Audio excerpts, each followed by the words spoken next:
Hey, good afternoon and happy Friday, Team Edwards. Welcome again to our town hall that we have. As always, joining us is Colonel Wueste, sitting to my left, and helping us read questions for today is Master Sergeant Laluz, goes by Vince, so thanks for joining us today as well. So it's been a pretty interesting week. We have now opened up with school in terms of going through our COVID issues and having our children go back online as well. So I would be curious to kind of get some feedback from you guys if you wanted to kind of send some questions in or just some comments, things that you've observed along the way. The vision of this was always that we can certainly talk about COVID, absolutely, right? That's why we have Colonel Wueste here and providing her advice from a public health standpoint. But it was always a way where you can have a direct interface to the test wing leadership so that we can talk and be as transparent as we can to make sure that information is getting out.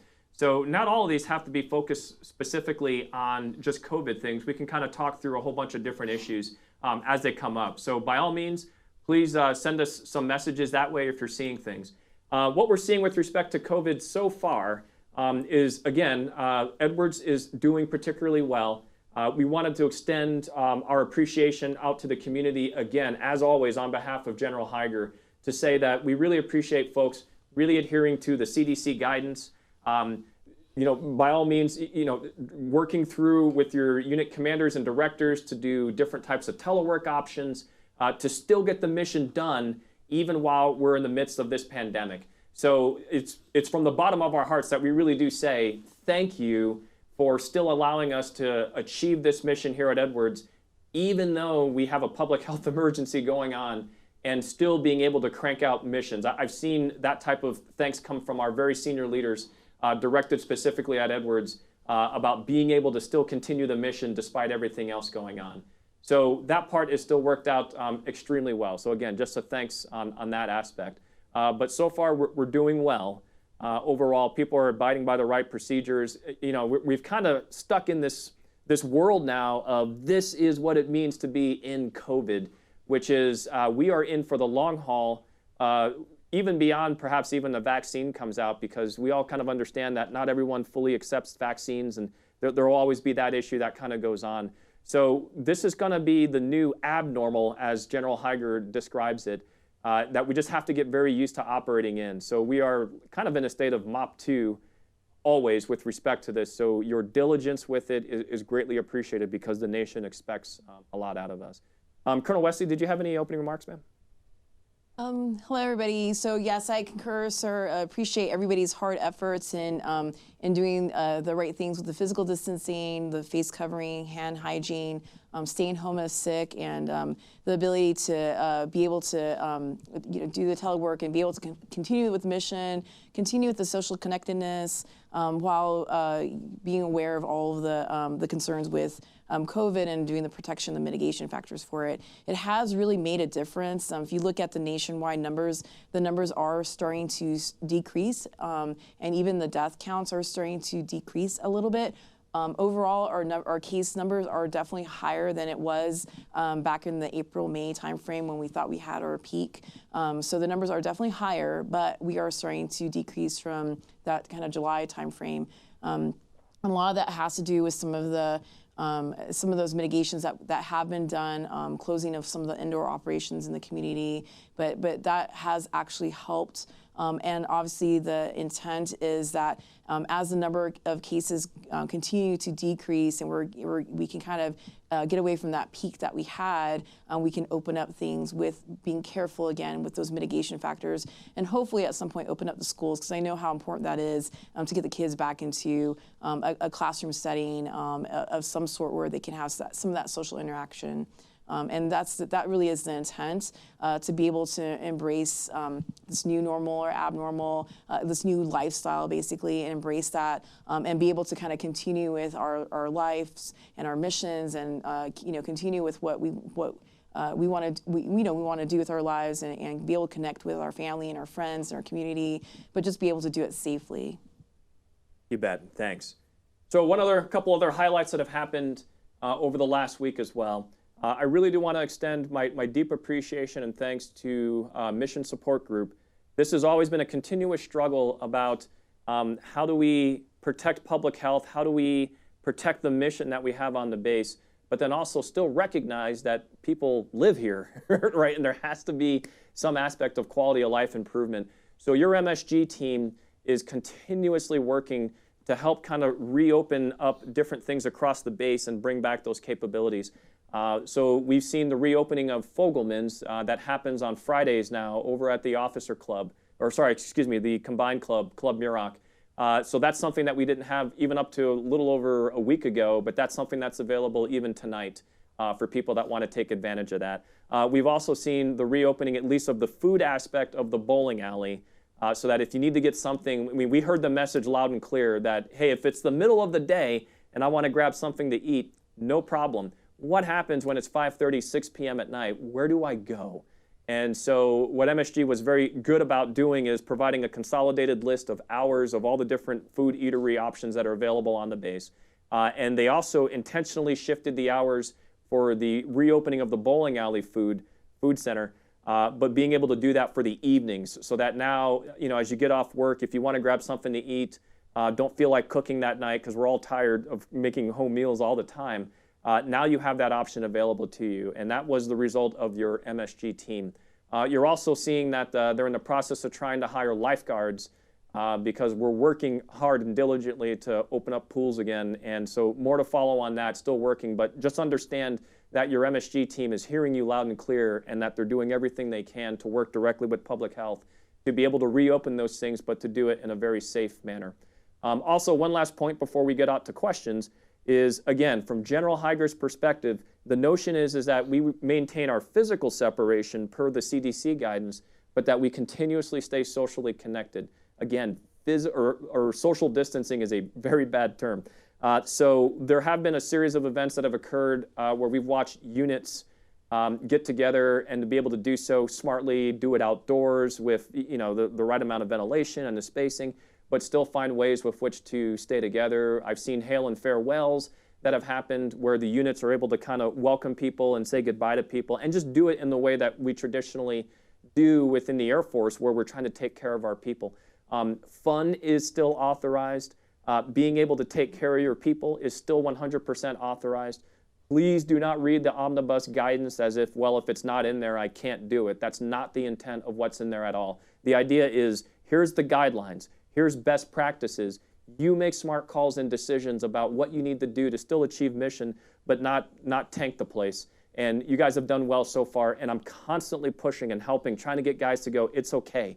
It's okay to get together if we're doing it outdoors. It's okay to get together if we're keeping our spacing. It's okay to get together if we're wearing masks. It's okay to get together if we're washing hands. Because if you do that, suddenly life feels just a little bit more normal, and we're still able to protect the mission that we have here at Edwards Air Force Base. So that is the theme heading forward, is how do we still keep our morale, keep our fun, stay safe, and not be so afraid to live in this world that is now COVID normal, right, heading through it. So with that, Vince, what do we have, man? Anybody send in any questions or comments so far? Yes, sir, we do have a few.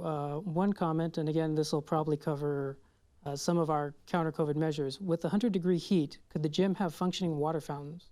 If you run to the gym and don't have a water bottle, there is no source of water.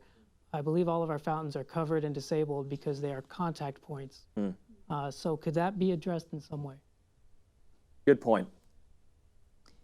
Stand by. Keep a note of that. Go ahead. Yeah, no, yeah. I was just going to say we'll definitely take a look at that and see what we can do to kind of mitigate some of that stuff to be able to allow for that, because that's a really good point. There should be some water at the gym to drink for hydration.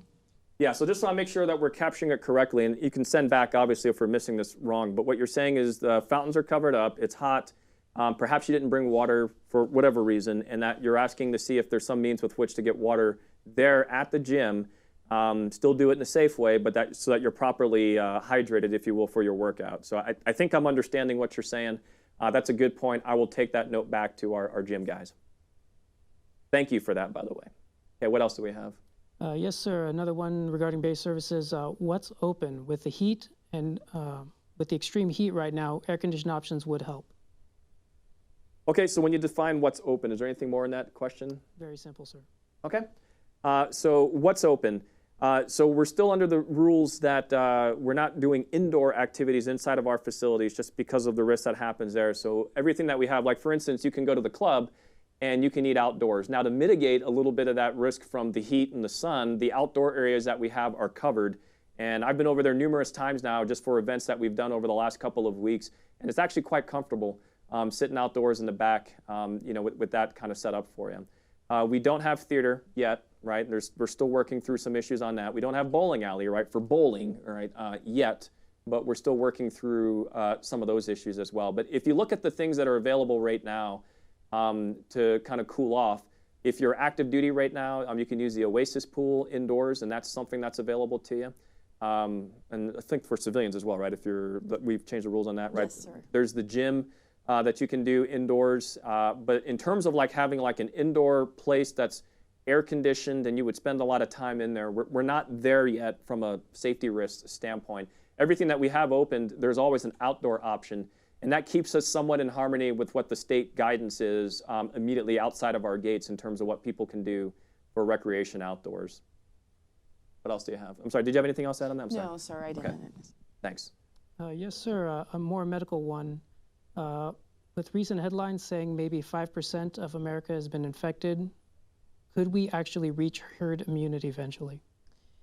There's been, there's still, I'm going to put the research is still out there about herd immunity. That is something that scientists are hoping for, that there may be herd immunity, but right now there's just not enough information to say if that is possible or not. And I believe the numbers to reach that would be more in the 60, 70%.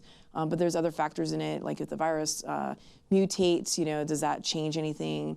And for that herd immunity to happen, and how long would that immunity, be factored in? So there's a lot of research out there right now, and there's not really definitive data at this point. What else? Yes, copy. Thank you, ma'am. This one regarding a veteran in the commissary. Are spouses of veterans allowed in the commissary? Say a veteran has their card and the spouse doesn't have a veteran card or dependent card, but they are allowed access to the base due to work. So I believe this in regards to the commissary doing 100% ID checks. Veterans obviously being allowed on Wednesdays and Sundays. Is a spouse allowed to accompany the veteran into the commissary? Interesting question. So if I'm getting it correct, they have an ID card and they're doing 100% ID checks, but you're saying spouses are not being given access to? In this situation, it looks like the spouse or the person accompanying the veteran has a common access card without commissary privileges. Okay, so if I'm getting that correct, even in normal scenarios, that they wouldn't be allowed access to the commissary. Am I getting that right? It is 100% ID check, sir, if you're not in uniform. Okay. But in other words, it's not commissary access on the card. So in other words, what I'm asking is even in regards to in the days before COVID, right, that would still be a situation in which there wouldn't be access to the commissary facilities, right? So in other words, the way I kind of read that, if I understood that, is can spouses get access to the place that they're not already authorized to access, if I'm kind of reading that correctly, which the obvious answer is no. But what I am hearing is that there is a demand. Like this question comes up all the time, over and over again, about more access for our retirees, our veterans, et cetera, to the base. More so than the current Wednesdays and Sundays that we currently have right now. That message has been received loud and clear and is understood. We talked a little bit on previous times where, hey, that might be difficult to do based on the risk that might engender to the mission here, but it doesn't mean that we don't care, and it doesn't mean that we're not constantly reevaluating what that access is for our retiree community. Because my stance, again, I come from a military family. I got a lot of retirees or so that are in my family's lineage. You have absolutely deserved the right, and you've earned that right to have access to the base facilities in normal times. In these times, the compromise is currently Wednesdays and Sundays. But there's always the option of expanding that, and we're constantly reevaluating that. So stand by for more news on that one way or the other, but just know that we're not trying to be the evil Scrooges and Grinch and keeping people out. We're always trying to balance out the risk to mission with the idea of being fair, right, and being right with our retirees. Good. Copy. Thank you, sir. This one coming from Corps Engineer personnel. To what level do TDYs need to be signed off? Is that director level or is it commander level Does signing authority change based on the TDY destination, i.e. Los Angeles? Does it need a high authority? Yeah, it's a fair question. So the way the guidance is written down now is it used to be that everything was essentially up at the General Higer level way back in the beginning of this thing when we began it. And that was a bit over, right, in terms of bandwidth on one person, and then just in a huge administrative burden that came down to all the different units. As it is now, the guidance is greatly relaxed from that. So if you want to take leave, then the authority for that is your unit director, commander, to be able to sign that out. And as always, it's all about like a risk mitigation plan. There's no single one answer that we could ever give that says, well, this is authorized and that's not. Instead, what we do is we give guidelines and say, well, what's the risk that you're taking? So if you wanted to go to a densely populated area just for fun and for giggles, it's probably not the smart thing to do right now. And so the expectation would be a unit commander or director would kind of give the hairy eyeball at the other person and really kind of comb through why it is that you need to be down there. If you need to go to a densely populated area because that's where you have a parent, a relative that's a terminal illness or some significant anniversary in your family life, those things are certainly within the realm of the possibility. Those are good risk, as we would call it. And then the question would be, okay, once you've done that, when you come back, how are we mitigating the fact that you might spread that to all of everyone else that you work with? When it comes to TDYs, the guidance now has been amended about green states and green bases. And if you're going back and forth from green to green, no issue. You're cleared hot, right? We have that guidance from the very highest levels of the Pentagon down to our level that basically say you don't need the first general officer in your chain of command to approve that.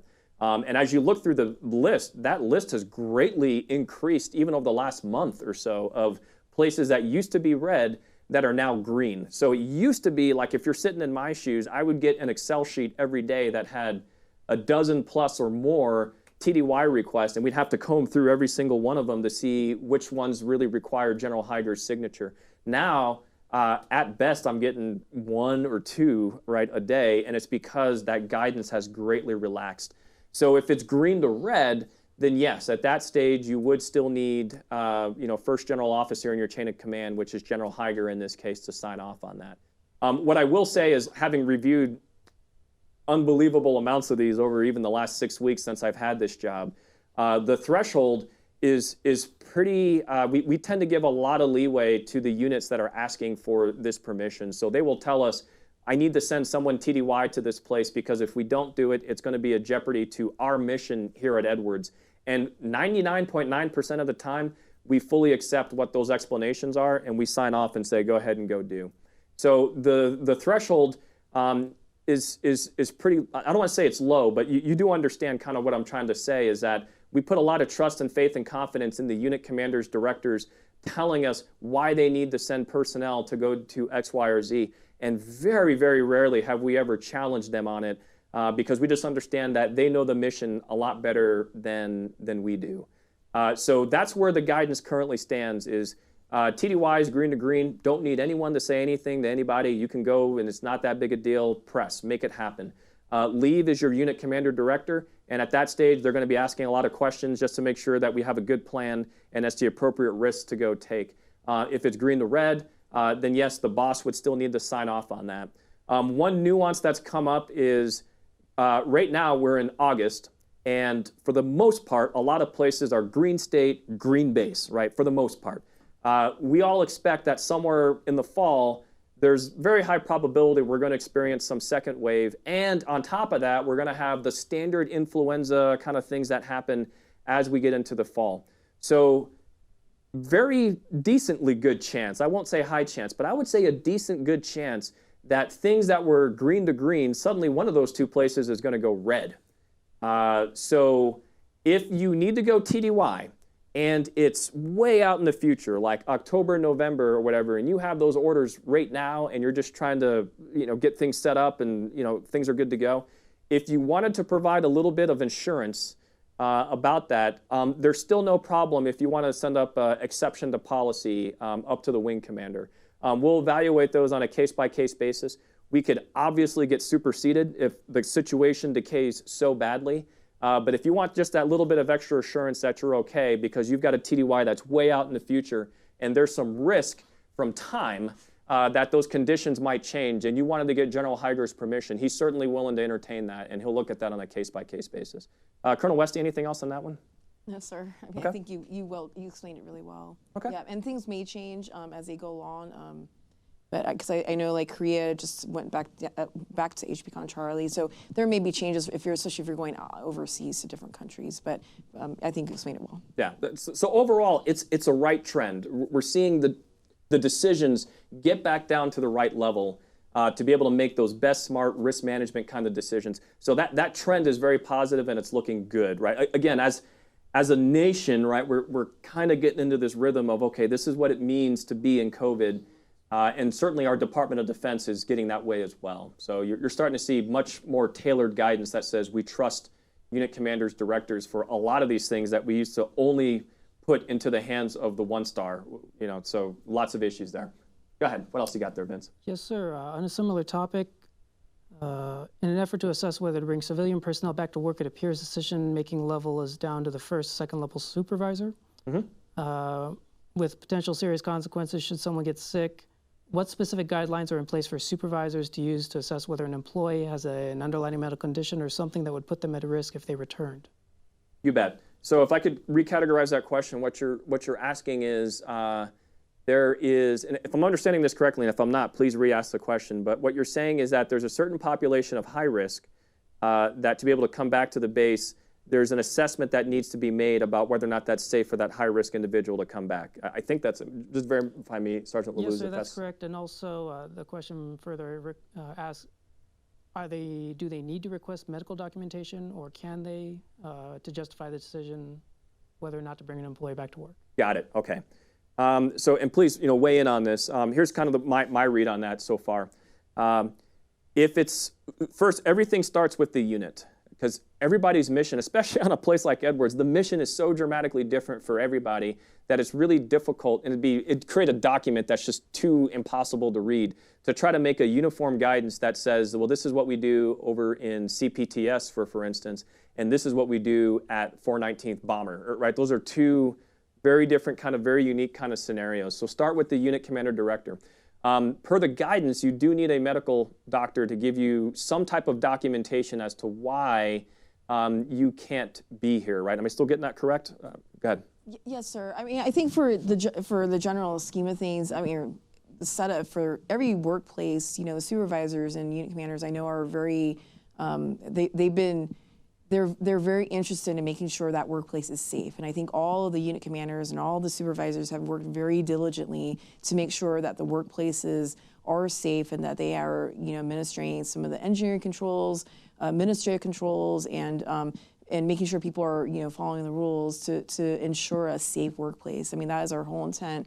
We don't want workers to come back if it's an unsafe situation. So, I know that supervisors and commanders have been working very hard to ensure that. And if there's ability to telework, there's people that are, being able to be allowed to telework, obviously is probably the safest, administrative control to be able to allow telework. But if there's certain jobs or certain situations that a person can't telework, to be able to make sure the workplace is physically capable of having the physical distancing or being able to wear the face covering and making sure people are going to be safe while at work. So I think, that's really the number one message. So, when you look at different bases, even our base, it's been very safe to work here. So I do want to put that message out. It is a safe place to be. But if there is specific and supervisors have specific concerns or specific requests, they can always reach out to our bioenvironmental engineering shop at the Med Group or in public health for a consultation if they have specific concerns about how to make that workplace safer. So bio and public health have been able to go out to different workplaces and do an assessment and provide those assessments for unit supervisors and commanders to make the place safer to kind of help out with issues. If there's a specific issue for a worker who has medical conditions that do make them at high risk, then we do request that the supervisors work through human resources. If they can't telework and they have to be physically in the workplace, and there's specific things that it puts them at high risk, working through human resources, which through the reasonable accommodation process is always the next step. to be able to kind of work with human resources, and probably will require or need some medical documentation for the restrictions that the person needs to have. So there are specific restrictions that the medical provider is recommending for this person, and it may not be possible with the job. That's where that reasonable accommodation process comes through, where we can kind of work the issue to figure out how to accommodate the worker so that they will be able to continue the mission at the workplace. So, what are things that can be done for that workplace to accommodate that member? And that is done. That was done pre-COVID time, and that is still being done during COVID. And so we're basically following the same process that we've been following, just with the nuance of COVID being there. So the medical documentation kind of works two ways, right, to Colonel Wueste's point. One is that we're providing a safe environment for that individual to come back and having a good understanding of what needs to happen from a medical standpoint to build that environment. That's really important from our side. The other side is, it's important to be able to document that so that for the person staying home, that we've got that documented, reasonable accommodations have been built, everything is set. So it's the right thing to do to go down that path. I will tell you that every unit commander director on this base, every single one of them, I talk to a lot of these guys all the time, they're all oriented of how do we make a custom-built job environment, whether that's work from home or coming into work, such that we still achieve the mission, but that we don't break trust with the people that work here at Edwards Air Force Base. And they're all in that orientation, every single one of them. So they're very lean forward about how do we do that. And so, you lean forward, you provide the documentation, it's a reasonable accommodation, very, very, very high probability it's going to be approved. I've seen a number of telework agreements that we've set up that weren't in existence before, but we look at the situation and go, that makes a lot of sense, and so we go forward and sign that. So we are all about trying to keep the team intact, all about still trying to achieve the mission. So please don't feel afraid to bring this up with your unit commander director. They're obviously going to be pretty well set up to help you out with this. Okay, next question. Yes, sir. How much longer will retirees and dependents be limited to Wednesdays and Sundays? Yeah, so again, my intent is hopefully not that much longer. We constantly reevaluate the data and see what kind of makes the most sense. Believe me, I hear you loud and clear, 100% loud and clear. So the intent is to open that up as soon as we can, right? And so I can't give you a defined date, and I know that's deeply unsatisfying to a lot of guys. I totally get it. That's why we get that question all the time. But just know that we hear that loud and clear. We're constantly in engagement with public health and with the boss and all the different players to be able to open that up, because we understand a couple of things. One, that's keeping faith, if you will, with the folks who adequately deserved and have earned those rights to be here on the base and have served their country and earned that. And believe me, again, coming from a family of veterans, I get it, right? I totally am with you, and I totally understand that. The second side of that is that's good for the different businesses that work on this base via AFES or NAF or whatever else, to have a much larger customer population with which to serve, right, and provide services to. So I'm sensitive to that that viewpoint, that way of life. I totally understand that as well. The third thing that we got to kind of square away between those first two is the idea that there's a mission here that we have to accomplish from a national security standpoint. And Edwards is exceptionally unique in the nation for the developmental tests that we do, where it be cyber or a whole bunch of different venues, air, and that has to continue. Again, the nation needs us to be at our best when everything else is at its worst. And the last thing we want to do is say we can't achieve mission because there's a massive outbreak on Edwards Air Force Base and it shuts down like the one thing that we contribute to the entire national security base. So those three kind of viewpoints, those standpoints, we're trying to find that right kind of middle ground in the spot there. But believe me, I'm telling you, not just we hear you, but me as Laz Gordon, I hear you. And it's near and dear to my heart about how can we do that. And we've already kind of initiated some conversations. I just don't have anything I can tell you in terms of a date when we can actually roll that out. Go ahead. Yes, sir. Do schools have a similar forum for questions and feedback? Can we do another town hall with the schools to discuss challenges with the new model? Yeah, very good question. So again, and Sergeant Laluz, is your family engaged at the schools, the base schools? Or no? No, sir. We're out of here. No, it's no worries. I know Colonel Wueste's kids are, right? My kid is. So this is one of those worlds where we take off the rank and put on the daddy hat and mommy hat and talk as parents. The idea of having another town hall to discuss lessons learned as we got into this was always a part of the plan. So on the original town hall that we did way back before school started, which seems like years ago now, we got Muroc to commit to the idea of another town hall that we would do once things began, so that as parents had feedback, that we would be in a position to be catcher's mitt for those ideas so that we can re-implement them and to go forward. What I was trying to explain back in those days, and the other leadership around the table, they were trying to explain this as well, is that we are, this is like in the old days of, you'd look at maps of the world and you would see the known part of the world was drawn very well, and then the rest of the map you had sea serpents and dragons and all types of things. And that kind of brought up the idea of the unknown and the weird and the strange, because you felt you were going to fall off the earth because it was a flat earth. From an educational standpoint, we are 100% there in that unknown world right now.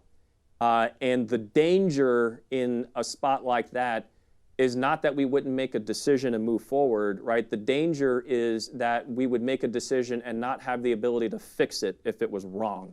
So the challenge for all of us, especially in the leadership role and for Muroc, is we have an idea, knowing fully well that it's not perfect. Know that fully well. And that as we go forward, the point was, this is the spot where innovative ideas are born, is when you're at the outside of that map. So the only way that that happens is if we have a forum in which you can talk directly back to Muroc leadership, directly to the base leadership, and tell us what's working and what's not, right? So the only thing I ask of the people that use Muroc, or whether it's independent study or you're doing remote learning, is that you be as honest and as brutal as you possibly can, not just about the bad stuff, but also about the good things, so that we know what not to do and to stop and amend, but also what to reinforce if it's going well. So the intent is to do that. I haven't seen a specific date as of yet, but the intent is to do that most likely sometime in September, to get the second town hall going. And the intent of that one is, how are we doing, right? Is it good? Is it bad? What works? What doesn't work? Let's fix it. Because again, this is the new abnormal. We got to make it work right. Colonel Wueste, anything else to add from your perspective on that? No, sir. I mean, it's painful. I mean, I have my kid in school, and it's been painful to have to do that. And I know I'm gonna make a point to applaud the teachers, because I know it's not easy for them as well. So I know from the parent aspect it's not easy, but definitely the teachers, it's not easy for them to kind of corral the kids, and when on the cameras, and you got some kids on mute and some kids not on mute. So I know it's difficult. It's only the first week, and like you said, sir, it's been like, wow, we've been in this for a long time. So yes, definitely, to have that innovation of how to figure this out together as a community is definitely a need. And again, it's not safe right now for the kids to go back and the teachers to go back to school. As their cases load goes down in the community, then hopefully we can, hopefully the school district and the state can kind of relook at that to get our kids back into school, or do some sort of hybrid school learning, something that can give us a little bit of semblance of how it used to be, or at least how the kids have that interaction directly with the teachers and the other students. But this is the time for innovation and the time to figure this out. And as if the cases go back up again, we'd be in the same picture. So what we don't want is like you said, sir, that we have the kids go back, and then all of a sudden it blows up, and then we have to kind of backtrack really fast. And unfortunately, we have seen that in the nation from other schools where they were opening up, and then all of a sudden had to cancel and close it, and then you had all these for the college kids kind of stuck in dorm rooms and housing, and kind of gone from their family, when now they're just doing a school through distance learning and trying to figure that out and scramble. We've seen other kids in elementary schools and high schools that have had to shut down now because of the cases of COVID that occurred because of the schools going back together and things just not working out right with face coverings and other things. So we want to make sure it's planned, and that there is a plan in place as things should happen. And so it's a smooth transition, and we're making sure that we're doing all the right stuff for our kids and for our teachers as well. Yep, fair point. Else? Yes, sir. A rather frank question, but we are here to answer them. So, is base leadership aware of the lower morale and welfare of the base population, specifically families living on base? Yeah. There's nothing available for dependents on base, swimming gym during the week. Furthermore, we can't even have people inside our homes during the hottest time of year. We're a remote base, and the feeling is we are told to suck it up, and no real progress is being made to try to make life better. So not only is base leadership aware of that, base leadership is engaged in that. Like, we all live here.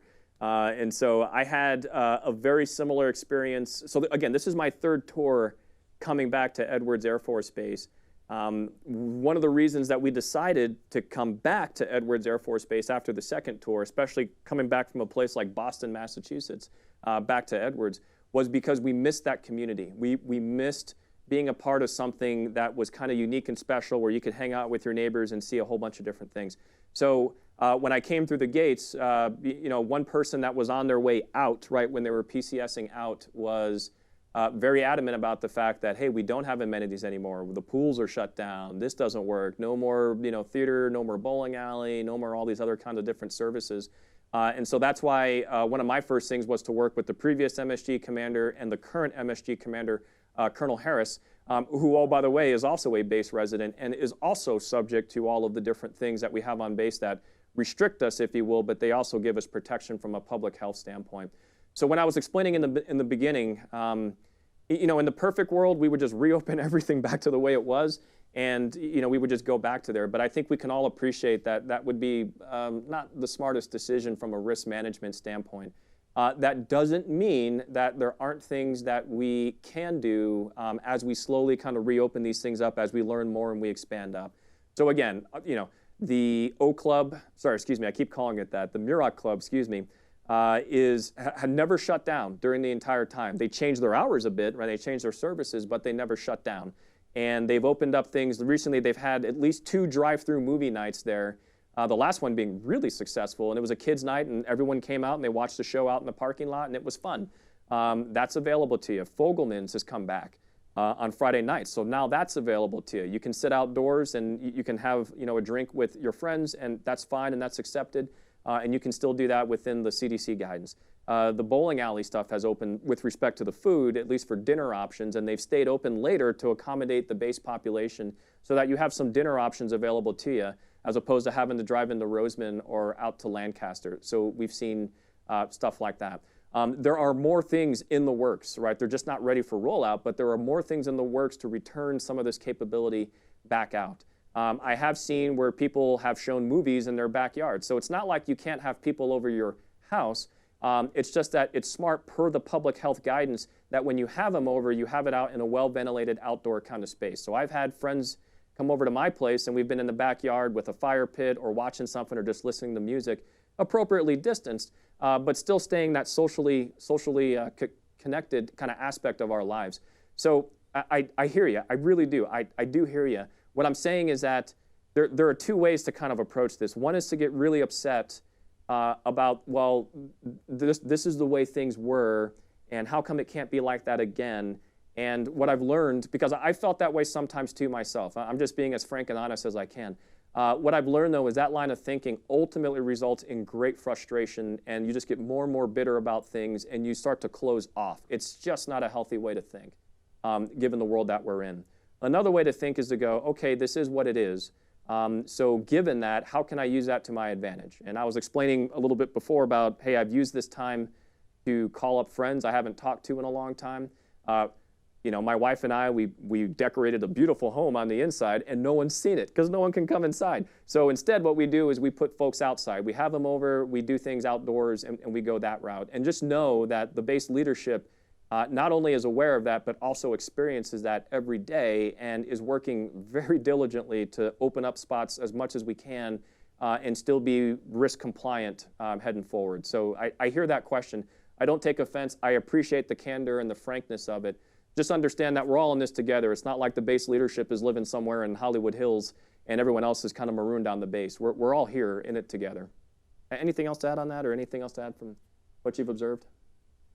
Sorry, I would just say that, I mean, this is at that time for innovation, and I know it's very difficult. I guess do reach out.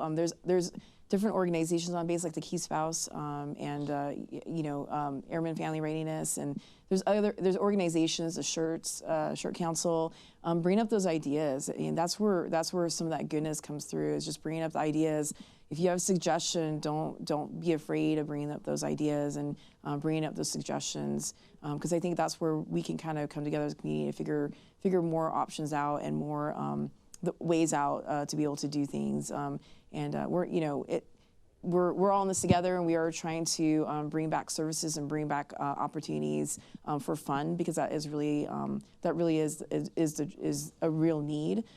There is the physical health of the COVID and everything like that, but really that mental well-being, that mental health is very, very important, and it's equally as important. It's not like our head got cut off from our physical body. Like it's all part of the same thing. So having that mental well-being is very important, and that social connectedness and being able to have opportunities for fun is really, really important during this time.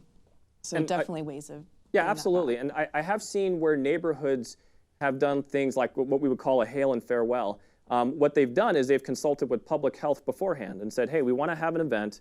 We're going to do this outdoors, not indoors.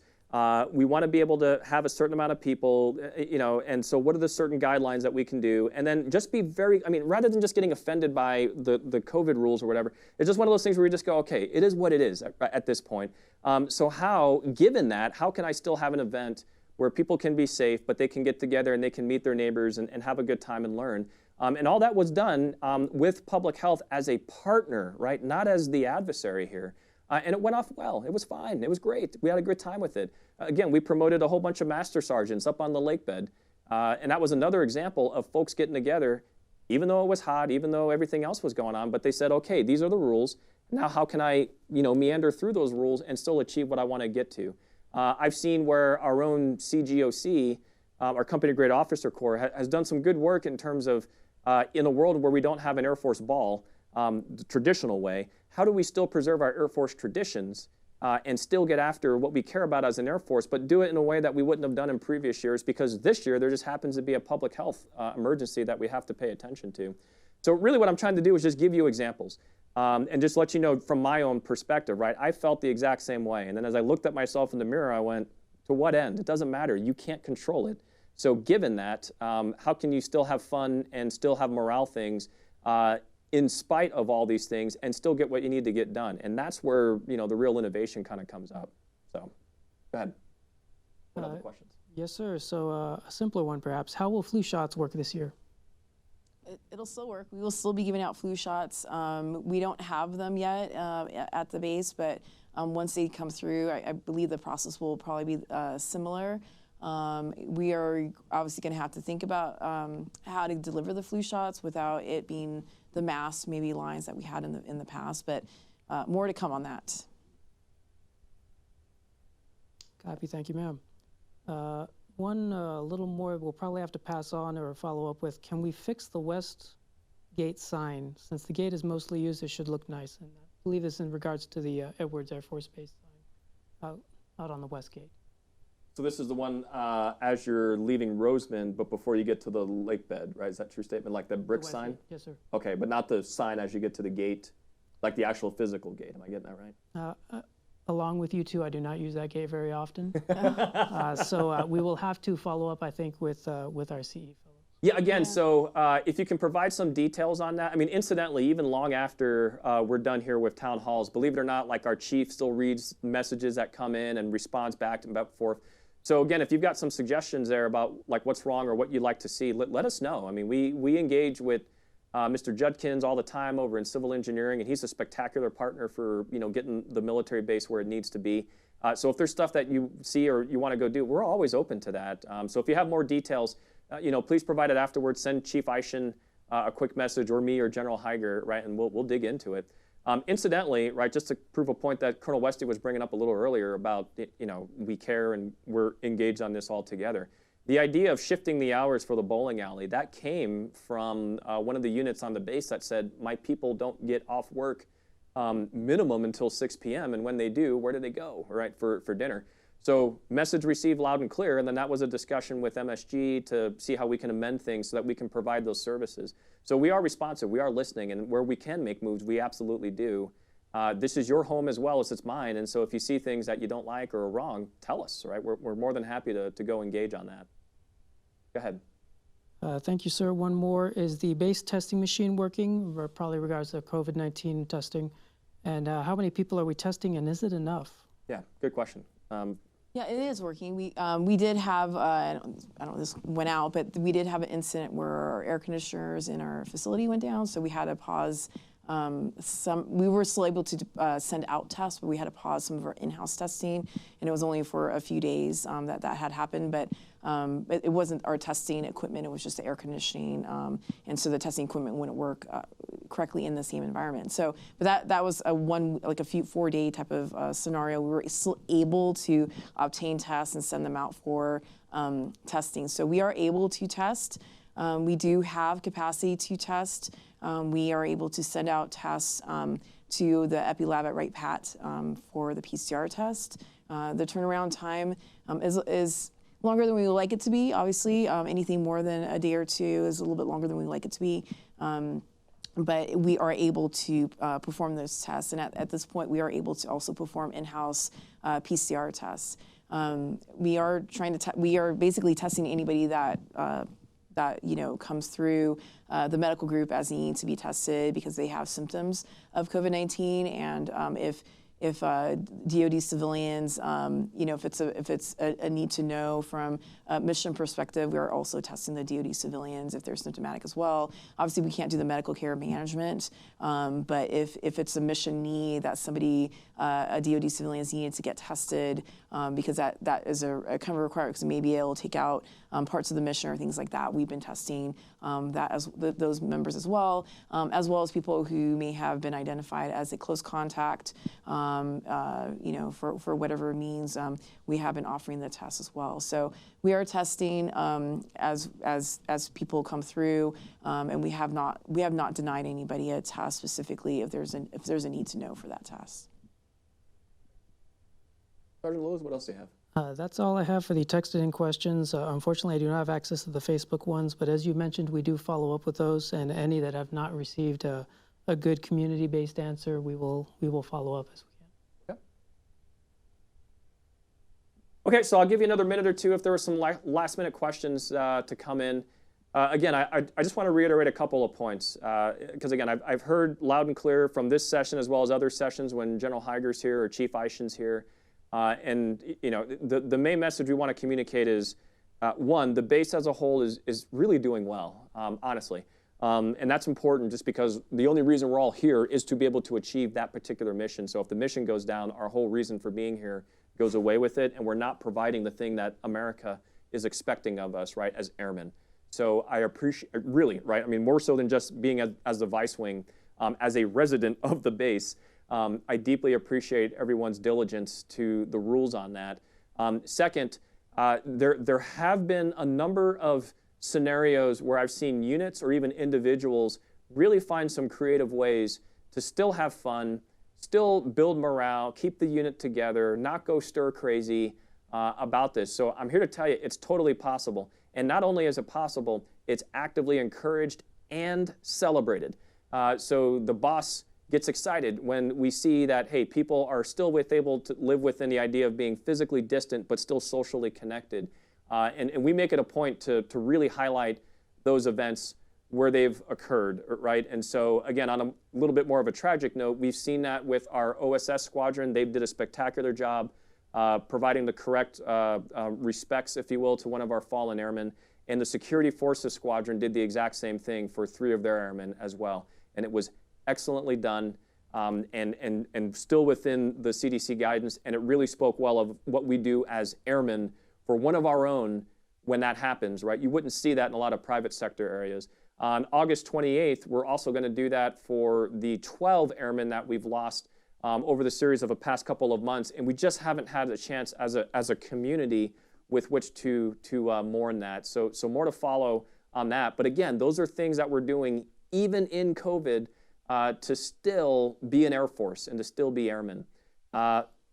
please, please, please, we do understand and we do hear you with respect to the retirees. Know that we're talking about that nearly every day, about how do we get around that.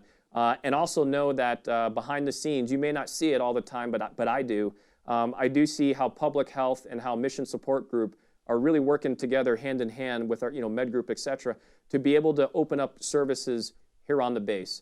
So way back before, there were some restrictions on pool. Now we have the indoor Oasis pool, right? And we're working some more stuff on that. We didn't have the bowling alley for food. Now you do, right? Still working to see if we can expand that out. We didn't have some access over at the Muroc Club. And even now, that's expanding up and heading uphill. So the trend is going positive. As we see that the numbers are remaining kind of where we like them, and we see that people are adhering to the behaviors, that then provides the argument to expand out those services, even though many areas of the country are still struggling with this. And so we're doing a good thing there. So we do hear you, and please keep the feedback coming forward. As it is right now, I do have one tasker for me, which is about the water at the gym. So I thank you for that. That's a good put. So I'm going to go work on that on the back side of this. And in the interim time, has any other questions come in, Sergeant Lewis? One more regarding the smoke. Is it safe to spend time outside right now with the air quality from nearby wildfires? Yeah, good question. Any inputs or thoughts on that, Colonel Wueste? We were just looking actually at the air quality index for, for the general area, and it did say it was unhealthy. So it's probably not the best idea to be outside for a really long time, but especially with the heat, you want to just make sure that you're having frequent rest breaks from that. But it's, I think if you're having a medical condition that like asthma or COPD or things like that, that it's probably not good for you to be outside, or it may trigger your symptoms or trigger your breathing difficulties, then maybe not the best. But overall, it's not it's not hazardous to be outside. But you probably don't want to be out there for a very extended long time. Yeah, fair point and fair question, as well. So good. Anything else come in? That's it, sir. We're caught up. Okay, got it. The last piece I'll give you is, again, your unit commanders and directors are of the right heart completely, right? I see them wrestle with this, and anytime they've asked for some guidance specifically about this, that, or the other, typically our response has always been lead, right? We trust you to lead because everyone's organization is going to be a bit different. So understand that if you've got some specific instance of I need to work from home, or they want me to come in, but I don't feel comfortable because of X, Y, or Z, and I'm high risk, to Colonel Weste's point, there's always some wiggle room. There's always some negotiating space, and there's some way to make it work. Because believe me, your unit commanders, directors are very much in the world of how do I get the mission done, but still protect my people and make this a safe place to work, but also honestly a fun place to work, right? Where we still look out for one another as big A airmen, right? That includes our civilians, our uniformed folks that work on this base. So they deeply care about that and reach out to them. I have yet to see anyone that's been completely hard about no, you can't do or whatever else. There's always been some way to find a way to yes. There's always been a way to find a way to yes. So please work with them because they're absolutely empowered by General Heiger to make the right smart decisions. And to the point about TDYs and leave, whatever, same kind of guidance on there as well. We still have to be an Air Force, right? Not everything happens in the Air Force here. And of all the things that have come up, virtually pretty much all of them, we've kind of gone, yep, makes sense, it's good. And we'll sign it out. And from the leave standpoint, work with your unit commanders and directors again as well. Leadership, like local level unit leadership in terms of your leave plans. I've known a lot of people that have gone on leave from this base, did it smartly, came back, and everything is fine, right? And so please don't be afraid to still execute those things as we would expect them to go do. Okay, unless any other questions have come in, we'll go ahead and we'll sign off about 2 minutes early, give you back a little bit of time. But again, we wanted to thank you for joining in. We wanted to wish everyone a safe and happy weekend. Please get the rest as much as you can. And again, just know that we hear you. And even though you might not see it directly, know that the base leadership here is in continuous engaged action to be able to expand up on the resources that are available, quality of life here, and still do it while we're still protecting the mission. So thank you for being patient on that. And with that, Colonel Wueste, unless you have anything else? No, sir, just stay healthy, stay safe. Okay, with that, we wish you a safe weekend, guys. We'll talk to you next week.